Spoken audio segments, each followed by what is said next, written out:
Herkese merhabalar. Yeni bir video ile birlikteyiz. Elimde iki tane DC motor görmektesiniz. Bu motorlar teknik anlamda birbirlerinin aynısı. Birebir aynı motorlar.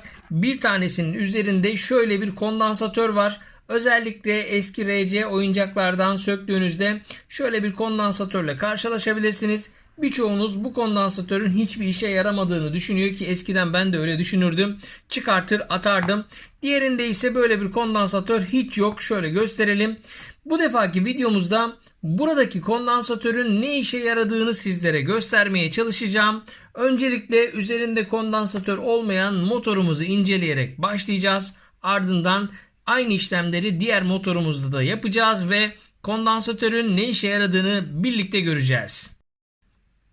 Normal motorumu incelemeden önce ölçü aletimi görebileceğiniz bir konuma aldım ve DC 1000 volt olan noktaya ayarladım. Yani şu an DC 1000 volt ölçümü yapacağız. Şöyle gösteriyorum yakından. Şimdi bu motorumuzu 3 voltluk gerilimle besleyeceğiz arkadaşlar. Yalnız bu besleme esnasında enerjiyi verip keseceğim ve aynı anda voltmetre üzerindeki voltaj değişimini birlikte inceleyeceğiz. Güç kaynağı olarak şöyle birbirine seri halde bağlanmış 3 voltluk pilimi gösteriyorum. Şimdi ölçü aletimi ve motorumu birbirine bağlayarak testime geçiyorum. Ölçü aletimin eksisi şuradaki motorumun uçlarından birine lehimli. Artısı da arkadaşlar şöyle gösteriyorum. Bakın şuradaki pilimle birlikte paralel bir şekilde bağlı ve 1000 volt seviyesinde. Şimdi özellikle enerji verip kestiğimde voltmetreye dikkat etmenizi istiyorum arkadaşlar. Bakın. Şöyle. Bakın 42 voltlara kadar bir gerilim gözüküyor.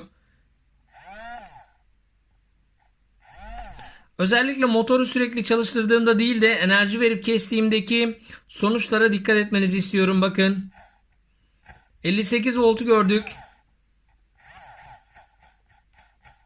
87 voltu gördük. 118 voltu gördük. Bakın.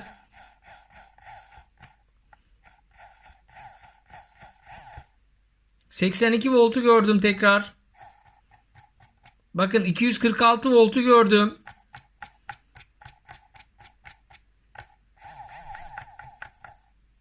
...117 voltu gördük. Gördüğünüz gibi bu motorumuza enerji verip kestiğimizde özellikle veyahut yük altındayken şöyle yük altında tekrar deniyorum arkadaşlar. Dönüşünü engelliyorum şu an. Şöyle görebileceğiniz bir noktayı alayım. Tekrardan ölçü aletine bakmanızı istiyorum. Bakın çok daha fazla tepki verecek. 186 voltu gördük. Bakın 200 küsür volt tam okuyamadım. Ama 200 voltun üzerinde gerilimleri görebiliyoruz. Yani bu şekilde motorumuza enerji verip kestiğimizde tıpkı rölelerde olduğu gibi motorumuz oldukça yüksek bir gerilim, bir geri akım oluşturuyor. Şimdi aynı işlemi üzerinde kondansatör bağlı olan motorumuzda tekrar gerçekleştirelim. Diğer motorumu çıkarttım. Bakın bir kenara alıyorum ve başlangıçta gösterdiğim üzerinde kondansatör olan motorumuz burada. Yine bir ucundan gördüğünüz gibi artı kutbumu bağladım. Şimdi eksi olan tarafından akım veriyorum. Önce çalıştırayım. Bakın motorum gayet istikrarlı bir şekilde çalışıyor. Şimdi aynı işlemi yapacağım arkadaşlar. Enerjiyi verip keseceğim. Siz bu arada ölçü aletini takip edin. Bakalım. Bakın hiçbir şey yok. Sıfırı gösteriyor. Biri gösterdi sadece. O da normal pili uzun süre tuttuğum için. Bakın.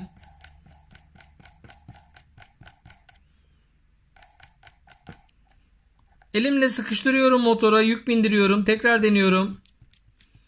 Bakın 1 voltu gösterdi. O da dediğim gibi uzun süre tuttuğumdan kaynaklı. Bakın motoru çalıştırdığımda da 2 voltu görüyoruz. Farklı bir durum söz konusu değil. Sadece mercimek kondansatörü iptal edeceğim. Bakın tekrar birlikte. Bakın kondansatörün bacağını kesiyorum. Farkı görmeniz için. Mercimek kondansatörümü ayırdım. Şimdi aynı motora tekrar bakıyoruz. Bakın. Bakın şimdi 160 voltlar seviyesini hatta 210 voltu gördük.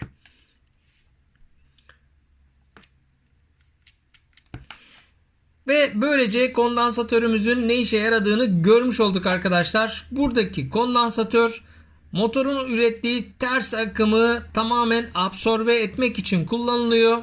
Yani hassas bir elektronik devrenizde tıpkı rölelerdeki diyotun yaptığı işlemi gerçekleştiriyor. Hassas elektronik devrenizde geri akımla devrenin zarar görmesini önlüyor ve ayrıca bir nevi filtre işlemi yapıyor. Böylece buradaki küçücük kondansatörün aslında ne kadar büyük bir görevi olduğunu da görmüş oldunuz. Şimdi isterseniz iki motoru da yan yana getirelim, çalıştıralım, bakalım performansta da bir fark var mı? Her iki motorumu da şöyle yan yana getirdim. Sırayla çalıştıracağım arkadaşlar ve seslerinden zaten aradaki farkı anlayacaksınız. Şöyle sizin için biraz daha kameramı yaklaştırayım ve birlikte motorlarımızı dinliyoruz. Öncelikle kondansatör olan motorumu çalıştırıp sesini size dinletmek istiyorum. Önce kondansatör olan motorumu çalıştıracağım ve motorun tınısını aklınızda tutmanızı istiyorum.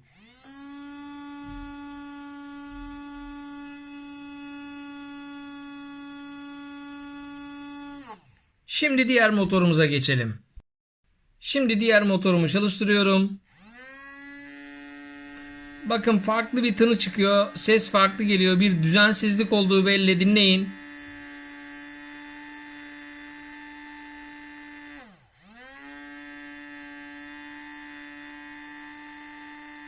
Şimdi tekrar kondansatörlü motoruma geçiyorum. Çalışırken tekrar dinlemenizi istiyorum. Bakın.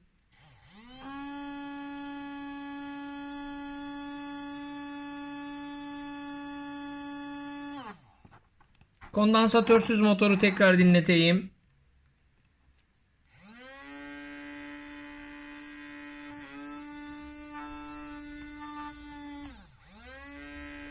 Tıpkı ağaç motoru gibi çalışıyor arkadaşlar. Farklı bir tınış veriyor.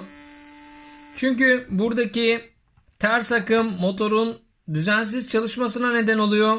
Burada ise kondansatör oradaki akımı filtre ettiği için motorumuz gerilimi daha sağlıklı bir şekilde alıyor ve düzgün çalışıyor. Tekrar dinleteyim.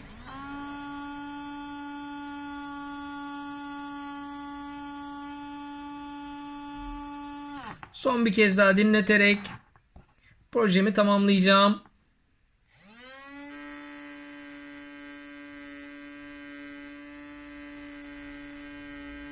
Sanırım anlaşılır olmuştur arkadaşlar. Böylece sizlere DC motorun üzerinde bulunan şu gördüğünüz küçücük mercimek kondansatörün ne işe yaradığını anlatmış olduk. Bazı arkadaşlar buraya diyot bağlamayı muhtemelen düşünmüşlerdir. Arkadaşlar DC motora buraya diyot bağlarsanız özellikle motorun yönünü değiştirdiğinizde diyotta kısa devreye neden olursunuz. O yüzden diyot kullanamazsınız. Kutuplu kondansatör de aslında bu işlemi yapabilir. Fakat kutuplu kondansatörde de bu şekilde kaliteli bir filtreleme yapamayacağınız gibi yine kutup yön değiştirdiğinizde motorun ters yönde çalışmasını istediğinizde kondansatörün patlamasına neden olacağınız için en güzeli böyle bir mercimek kondansatör kullanmak. Böylelikle bir videomuzu, bir projemizi daha tamamladık. Bir sonraki videomuz ve projemizde görüşünceye değin hoşça kalın. Bana destek olmak için her zaman olduğu gibi kanalıma abone olmayı ve videolarımı beğenmeyi unutmayın. Şimdilik hoşça kalın arkadaşlar.